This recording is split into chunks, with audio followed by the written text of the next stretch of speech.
ಶ್ರೀ ಗುರುಭ್ಯೋ ನಮಃ. ಶ್ರೀ ಗಣೇಶಾಯ ನಮಃ. ಧನುರಾಶಿ, ನಿಮ್ಮದು ಉದ್ದ ಅಥವಾ ಕೋಲುಮುಖ, ಅಗಲ ಹಣೆ, ಉದ್ದ ದೊಡ್ಡನೆಯ ಮೂಗು, ಅಲ್ಲದೆ ಕಿವಿ ಸಹ ಸ್ವಲ್ಪ ದೊಡ್ಡದೆ. ಮನೋಹರವಾದ ರೂಪ ನಿಮ್ಮಲ್ಲಿದೆ. ಹಾಗೆ ಚೆನ್ನಾಗಿ ರೂಪುಗೊಂಡ ಲತೆಯಂತಹ ತೆಳು ದೇಹ ನಿಮ್ಮದು. ಹಣೆಯ ಮೇಲಾಡುವ ಮುಂಗುರುಳು, ಹರ್ಷವಾಗಿರುವ ಚಿತ್ತ, ಪ್ರಕಾಶಮಾನವಾದ ಕಣ್ಣುಗಳು ನಿಮಗಿರ್ತದೆ. ಎದೆ ಅಥವಾ ಹೊಟ್ಟೆಯ ಮೇಲೆ ಮಚ್ಚೆ ಇರಬಹುದು. ಮೊಣಕಾಲು ಅಥವಾ ಪಾದಗಳ ಮೇಲೆ ಗಾಯದ ಗುರುತುಗಳು ಇರಬಹುದು. ನೋಡಿ, ನೀವು ಮೇಧಾವಿಯು, ಧರ್ಮಶಾಸ್ತ್ರ ಬಲ್ಲವರು, ಪ್ರೌಢತ್ವವುಳ್ಳವರು, ನಿಷ್ಕಪಟಿಯು, ಸಾತ್ವಿಕರು, ವಿಷಯ ವಿಮರ್ಶಕರು, ವಿಶಾಲ ಮನಸ್ಕರು, ಸಮಾಜ ಪ್ರಿಯರೂ ಆಗಿರುತ್ತೀರಿ. ಕ್ಷಮಾಗುಣವುಳ್ಳ ನೀವು ದೊಡ್ಡ ದೊಡ್ಡ ಕಾರ್ಯಗಳ ಕನಸು ಕಟ್ಟಿರುತ್ತೀರಿ. ಅಲ್ಲದೆ ನೀವು ಪರಿಣಾಮಕಾರಿ ಭಾಷಣಕಾರರು, ಉತ್ಸಾಹ ಪ್ರವೃತ್ತಿಯವರು, ಸಾಹಸಿಯು, ಕಷ್ಟಗಳಿಗೆ ಹೆದರದವರು, ಪರಿಶ್ರಮಿಯು, ಸಿದ್ಧಾಂತವಾದಿಯೂ ಆಗಿರುತ್ತೀರಿ. ನ್ಯಾಯವಾದಿಯು, ಪ್ರಾಮಾಣಿಕತೆ ಹೆಸರುವಾಸಿಯೂ ಆದ ನೀವು ಕವಿತಾಶಕ್ತಿ ಉಳ್ಳವರು, ಸ್ವತಂತ್ರತೆ ಬಯಸುವವರು, ಸಂವೇದನಶೀಲರು ಮತ್ತು ಧಾರಾಳಿಯೂ ಆಗಿರುತ್ತೀರಿ. ಉನ್ನತ ಶಿಕ್ಷಣ ಪಡೆದವರು, ಕ್ರೀಡಾ ವ್ಯಾಯಾಮಗಳಲ್ಲಿ ಆಸಕ್ತರಾದ ನಿಮಗೆ ಬುದ್ಧಿವಂತರು ಎಂಬ ಅಹಂ ಮತ್ತು ಪ್ರತಿಷ್ಠೆ ಮೇಲ್ನೋಟಕ್ಕೆ ಕಂಡುಬರ್ತದೆ. ಆದರೂ ಉಪಾಯದಿಂದ ಮತ್ತು ಹೊಗಳುವುದರಿಂದ ನಿಮ್ಮನ್ನು ವಶ ಮಾಡಿಕೊಳ್ಳುವುದು ಸುಲಭ. ನಿಮ್ಮ ಸದ್ವರ್ತನೆಯು ಎಂತಹ ಕಠಿಣ ಮನಸ್ಕರನ್ನು ಕರಗಿಸುತ್ತದೆ. ಇತರರ ಭಾವನೆಗೆ ಸ್ಪಂದಿಸುವ ಬುದ್ಧಿವಂತಿಕೆಯುಳ್ಳ ನೀವು ಇತರರಿಗೆ ಸೂಕ್ತ ಸಲಹೆಗಳನ್ನು ನೀಡಬಲ್ಲಿರಿ. ಸ್ನೇಹಿತರೊಂದಿಗೆ ಬಹಳಷ್ಟು ಹಾಸ್ಯ, ತಮಾಷೆ, ಮೋಜನ್ನು ಆನಂದಿಸುವ ನೀವು ದುಂದುಗಾರರೂ ಆಗಿರುತ್ತೀರಿ. ವೇಗವಾಗಿ ವಾಹನ ಓಡಿಸುವ ಕ್ರೇಜ್ ಉಳ್ಳ ನಿಮಗೆ ಜೀವನದಲ್ಲಿ ವಾಹನಾದಿ ಸಂಪತ್ತು ಮತ್ತು ಸವಲತ್ತುಗಳು ಶ್ರಮವಿಲ್ಲದೇ ಲಭಿಸುತ್ತದೆ. ಬಂಧುಗಳು ಮತ್ತು ರಕ್ತ ಸಂಬಂಧಿಗಳಿಂದ ದೂರವಿರಲು ಬಯಸುತ್ತೀರಿ. ಕಾರಣ ನೀವು ಟೀಕೆಗಳನ್ನು ಸ್ವೀಕರಿಸುವುದರಲ್ಲಿ ಅಸಮರ್ಥರಾಗಿರುತ್ತೀರಿ. ಬಲವಾದ ಇಚ್ಛಾಶಕ್ತಿ ಉಳ್ಳ ನೀವು ಗುರಿಯನ್ನು ಸಾಧಿಸುವ ಎಲ್ಲಾ ರೀತಿಯ ಪ್ರಯತ್ನಗಳನ್ನು ಮಾಡುತ್ತೀರಿ. ಕಠಿಣ ಸಂದರ್ಭಗಳನ್ನು ತಾಳ್ಮೆಯಿಂದ ಎದುರಿಸುತ್ತೀರಿ. ಮಿತಿಮೀರಿ ಯೋಚಿಸುವ ನಿಮಗೆ ತಣಿಸಲಾಗದ ಕುತೂಹಲವಿರುತ್ತದೆ. ಆಧ್ಯಾತ್ಮಿಕ ಮತ್ತು ಹಳೆಯ ವಿಷಯಗಳ ಜ್ಞಾನವನ್ನು ಪಡೆಯಲು ಇಚ್ಛಿಸುವ ನಿಮಗೆ ಇತರರಿಗೆ ಕಾಣಿಸದ ವಿಷಯಗಳೂ ಕಾಣಲ್ಪಡುತ್ತದೆ. ಪ್ರತಿಯೊಂದನ್ನು ಎಚ್ಚರಿಕೆಯಿಂದ ಪರಿಗಣಿಸಿದ ನಂತರವೇ ನಿರ್ಧಾರಕ್ಕೆ ಬರುವ ನಿಮಗೆ ಕಷ್ಟಪಟ್ಟು ಗಮನ ಹರಿಸಿ ಕೆಲಸ ಮಾಡುವ ಮತ್ತು ಅದನ್ನು ಯಶಸ್ವಿಯಾಗಿ ಕೊನೆಗಾಣಿಸುವ ಆಂತರಿಕ ಪವರ್ ಇದೆ.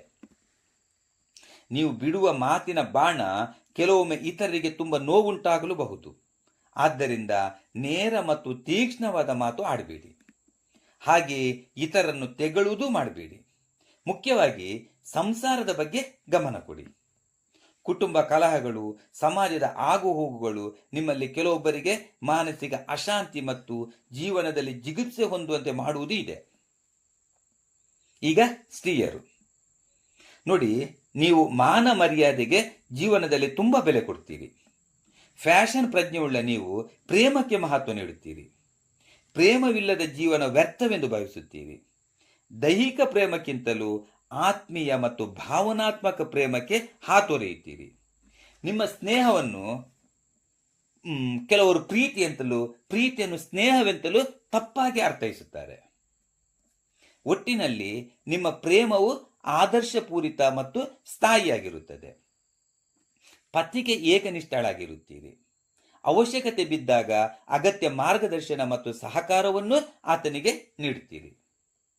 ನೀವು ವಿಲಾಸ ಪ್ರಿಯಳು, ಚೆನ್ನಾಗಿ ಅಡುಗೆ ಮಾಡಿ ಗಂಡ ಅತಿಥಿಗಳನ್ನು ತೃಪ್ತಿಪಡಿಸುವವಳು, ಧರ್ಮ ಮತ್ತು ದೇವರಲ್ಲಿ ಅಚಲವಾದ ನಂಬಿಕೆ ಉಳ್ಳವಳು, ಮೋಸವರಿಯದವಳು, ಸುಳ್ಳು ಹೇಳದವಳು, ಸತ್ಯವಂತರನ್ನು ಗೌರವಿಸುವವಳು ಆಗಿರುತ್ತೀರಿ. ಲೈಂಗಿಕವಾಗಿಯೂ ಪತಿಯನ್ನು ತುಂಬ ಆಧರಿಸುತ್ತೀರಿ. ಯಾವ ಪುರುಷನು ನಿಮ್ಮನ್ನು ಹಗುರವಾಗಿ ಪರಿಗಣಿಸುವುದಿಲ್ಲ. ವಯಸ್ಸಾದಂತೆ ಮಕ್ಕಳಲ್ಲಿ ಹೆಚ್ಚು ಆಸಕ್ತಿ ತೋರುತ್ತೀರಿ.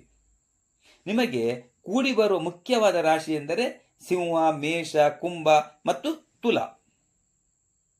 ಈಗ ಆರೋಗ್ಯ. ಸಾಮಾನ್ಯವಾಗಿ ನೀವು ಆರೋಗ್ಯವಂತರು, ಆದರೂ ಆಹಾರದ ಬಗ್ಗೆ ಗಮನ ಹರಿಸಿ. ನೀವು ಶ್ವಾಸಕೋಶದ ತೊಂದರೆ, ಗಂಟಲಿನ ಊತ, ಸಂಧಿವಾತದ ನೋವು, ಇನ್ನಿತರ ಅನೇಕ ನೋವುಗಳು, ಸೊಂಟ ಮುರಿತ, ಮೂಳೆ ಮುರಿತ, ಕರುಳಿನ ಬೇನೆ, ಅಲ್ಸರ್, ನರಗಳ ನಿಶಕ್ತಿ ಇತ್ಯಾದಿಗಳು ಕಷ್ಟಕಾಲದಲ್ಲಿ ನಿಮ್ಮ ಜೊತೆಗಿರುವ ರೋಗಗಳಾಗಿವೆ. ವಿಪರೀತ ಆಸೆ, ಉದ್ವೇಗ, ರೆಸ್ಟ್ಲೆಸ್ನೆಸ್ ಇಟ್ಟುಕೊಂಡಲ್ಲಿ ಹೃದ್ರೋಗವು ನಿಮ್ಮ ಸಾಂಗತ್ಯ ಬಯಸಿಕೊಂಡು ಬರಬಹುದು. ಉದ್ಯೋಗ: ಪ್ರಾಧ್ಯಾಪಕರು, ತತ್ವಜ್ಞಾನಿ, ಮತ ಸಂಸ್ಥಾಪಕ, ಜ್ಯೋತಿಷಿ, ಸಮಾಜ ಸೇವೆ, ವಿದೇಶವಾಸ, ಲೇಖನ, ಕಾವ್ಯ, ಪದ್ಯ ರಚನೆ, ಕಲಾವಿದ, ಜಲಾಶಯ ಇಂಜಿನಿಯರ್, ಸಂಪರ್ಕೋದ್ಯಮಿ, ಆಮದು ರಫ್ತು ವ್ಯಾಪಾರ, ಕೈಗಾರಿಕೆ, ಪೊಲೀಸ್, ಜಡ್ಜ್, ರಾಜಕೀಯ, ಎಲೆಕ್ಟ್ರಾನಿಕ್, ಸರಕುಗಳ ವ್ಯಾಪಾರ, ಅಂತೂ ಡಾಕ್ಟರ್ ಆದರೂ ಸಹ ಸ್ವತಂತ್ರವಾಗಿ ಮತ್ತು ನಿಷ್ಠೆಯಿಂದ ಮಾಡಲು ಇಷ್ಟಪಡ್ತೀವಿ. ಓಕೆ, ಮುಂದಿನ ವಿಡಿಯೋದಲ್ಲಿ ಮತ್ತೆ ಭೇಟಿಯಾಗುವ. ಹರಿ ಓಂ ಶ್ರೀ ಕಾಳಿಕಾಂಬಾಯೇ ನಮಃ.